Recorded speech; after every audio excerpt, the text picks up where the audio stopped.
Hello everyone. In our last class, we had already discussed about what is the divisional structure, as well as we already know about that divisional structure is generally deals with multiple products, a company who is going to produce multiple products. Now in this class, we will learn about what are the advantages and disadvantages for divisional structure. So let's come with the advantages of divisional structure. First is quick decision making. How divisional structure is best for quick decision making? My dear friends, whenever we create a departments or create a divisions or units for particular separate products, then they want to, all the divisional heads, they want to declare or they want to clear all kind of resources, as well as they want to think about only to that division, that particular product only. They don't require to think about that they want to do in the next division to do for next production. As in, let's take an example, like if there is a company and there is a 3 sections, I must say, as in cosmetics, watches and shoes. Company divided its products into each and every divisions. Now, suppose the cosmetic department or cosmetic division or the divisional head or divisional manager of cosmetic department is required to take decisions regarding cosmetic departments only. He is not required to take decisions regarding watches and shoes. That's why the decision made by the divisional head of cosmetics department will be quick and easy for him. He is not liable for other departments, he is not responsible for other departments. Clear?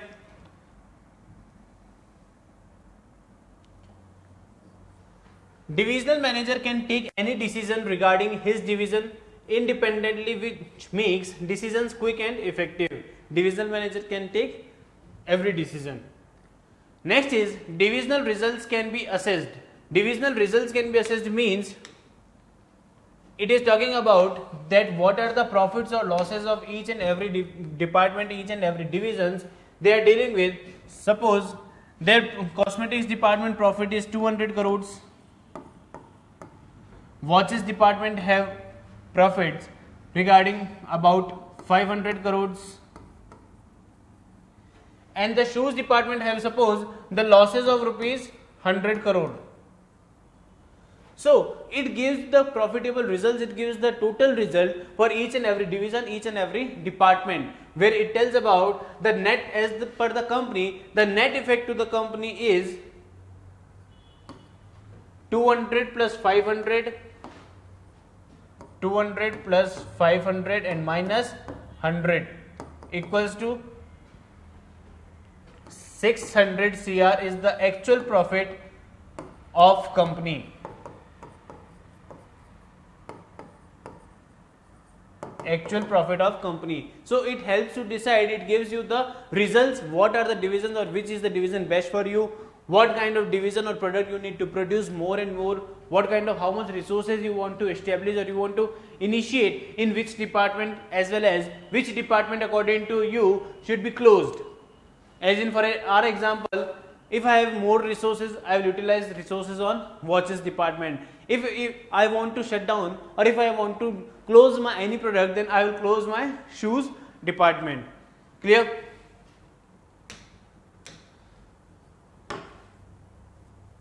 Division results, profits or loss, it can be assessed easily. On the basis, any unprofitable division can be closed. Any unprofitable division means any loss making division can be closed.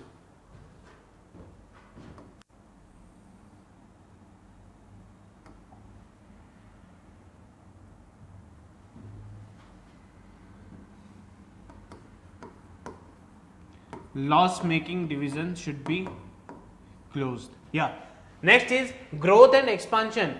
How divisional structure will help the growth and expansion strategy of organization. My dear friends, in case of companies, we already discussed about the suitability of divisional structure, which talks about divisional structure generally deals with the multi-product company or the company who is going to produce multi products in future or going to expand their business in future. Clear? So here also we can see that in case of divisional structure, we are able to expand our businesses without affecting any department, without affecting any business, without affecting any resources or unit. As in, suppose for in our example, as in we are dealing with the cosmetics, watches and shoes. Now suppose company wants that they want to deal with some different business, like they want to deal with general store, I must say, as in they want to deal with mart, Geo Mart, D Mart types.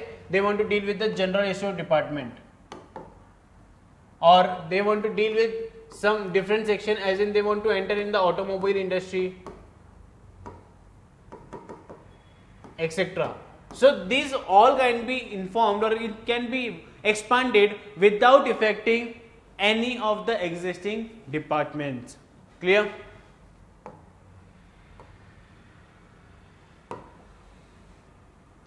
Growth and expansion. It facilitates growth and expansion as new divisions can be added without disturbing existing departments.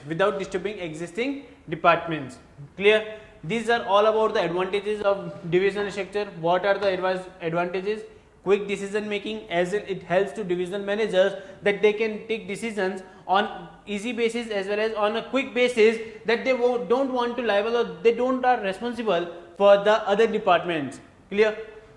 Next is divisional results can be assessed. In case of divisional results, we discuss about there, we can already discuss that we can calculate each and every profits or losses of separate divisions. We can find out which division should be continued, which division should not be continued, which should be wind up or should be expanded. Clear? And the last one is growth and expansion. Growth and expansion generally deals with that you can expand your business with the help of divisional structure without affecting any existing department or division. Clear? Now let's talk about what are the disadvantages of divisional structure. There are three disadvantages of divisional structure. First is conflicts. Among whom? Conflicts among whom? My dear friends, conflict among the employees? No. Conflict among the divisional heads or conflicts among the divisional managers, as in how much resources you are going to allot to which department, what kind of resources are, as well as each and every divisional head will be showing the partiality nature or ignoring the partiality nature or the working nature or something like that. There may be a conflict among different divisions on allocation of resources, as in you allotted the resources 100 crores for cosmetics and 150 crores for watches. Why? Divisional managers can ask the company why we are doing this kind of thing. So it makes, or it may create a conflict. Next is duplicacy of functions. Each and every division requires their separate functioning, their separate functional structure, so it will create a duplicacy of functional department, as well as it will increases the cost of company. Like, take an example. Suppose in our company I am dealing with the two products like cars and bikes. Clear?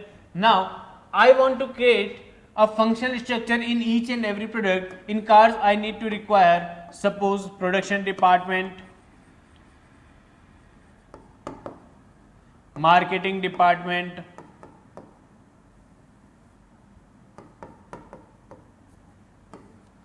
finance department, etc. These all departments or these all functions are required to be established in the car section.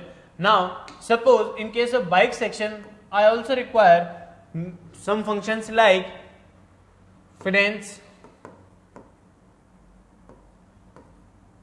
HR, marketing, etc. So in the same company I require multiple functions, multiple strategies in particular each and every product. It creates a huge cost, as in cars department also require finance and marketing, as well as bikes also require finance and marketing. So I need particular resources. What if to how I can reduce that particular duplicacy? If I want to reduce that particular duplicacy, then I need to create a combination or a combined structure for cars and bikes, so that a finance department should be common for all, production department would be common for all. So it gives the that kind of thing, but this won't be apply on divisional structure. Clear? Entire set of functions is required for all divisions. It gives rise to duplication of efforts among divisions and increases cost. Last but not least is selfish attitude. Each and every divisional head or divisional manager requires to show their selfish attitude regarding the division, as in they want that only their division should be profitable. None other division should make the profit more than them. Only, for example, cars department or divisional head of cars department wants that he will give maximum sale, maximum turnover as compared to bikes, and bikes divisional head also thinks that he will give maximum profits as compared to division head of car. Clear? So it gives the selfish attitude for each divisional head manager. Every division tries to display better performance, and sometimes even at the cost of other divisions. This shows their selfish attitude. Let's discuss the disadvantages of divisional structure. First was conflict among different divisional heads, that talks about that each and every divisional head is required, or it can be discussed that how much resources should be allocated. It will show the jealous nature or partiality nature to each divisional head. Next is duplicacy of functions. Duplication of functions talked about that each separate product, each separate division requires separate functional structure. It creates huge cost, as in you require to create a same kind of function or duplication of function in each kind of product. And the last is selfish attitude. Selfish attitude deals with that each and every divisional manager, maybe they are able to do this, their selfishness, they want their profit making, they want their division is going to be further, their particular division, they think about only that division only. They don't think about the company's resources for other division, they will think about that particular division only. Clear? Thank you.